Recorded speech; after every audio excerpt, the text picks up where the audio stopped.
The embargo has been lifted and the reviews are in. 2 days before the iPhone 6 and 6 Plus are set to hit Apple stores, and some pre-orders are scheduled to arrive, the tech press is sharing its thoughts on Apple's latest devices. Let's start with the good. Overwhelmingly, people really dig Apple's new iPhones for their displays, updated looks, and improved cameras. A writer for The Verge calls the smaller 4.7-inch iPhone 6 one of the best smartphones on the market, maybe even the best. In reference to the camera's improved autofocus, he writes, "I move the phone around and it never appears to be focusing, yet everything is always crisp and ready." Walt Mossberg of Recode is also convinced the iPhone 6 is the, quote, best smartphone around. I was really impressed with the features of this phone. It's significantly thinner than the previous iPhone, and it's thinner and lighter than its principal competitor, the Samsung Galaxy S5. And TechCrunch talks up the phone's look and feel. It is the biggest change in iPhone hardware I think we've ever seen. It's a better feeling in the hand. It's more comfortable.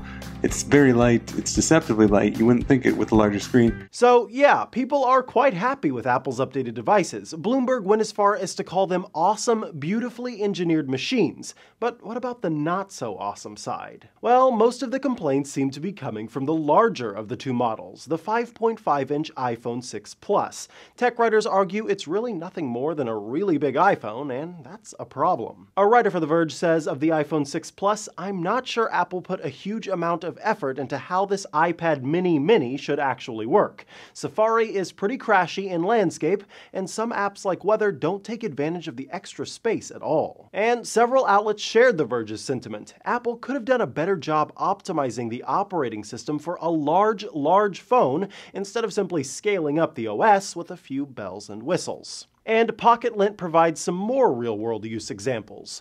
Waiting for a curry at the local takeaway, using the 6 Plus single-handed in portrait mode for 20 minutes to read soon meant we could feel the strain. If you're the sort of person who likes to crash through email while hanging onto the train with one hand, or check Facebook while grappling with a small child, then maybe the 6 Plus will be too big for you. Overall, the tech press seems to agree Apple's new devices are worthy of the record-setting pre-orders. That said, providing larger and even larger phones isn't enough. Reviewers wished Apple had included more functionality to take advantage of the larger screen and make day-to-day use easier. Are you thinking about getting an iPhone 6? We're curious to hear which model you're after, iPhone 6 or iPhone 6 Plus. For Newsy, I'm Micah Sargent.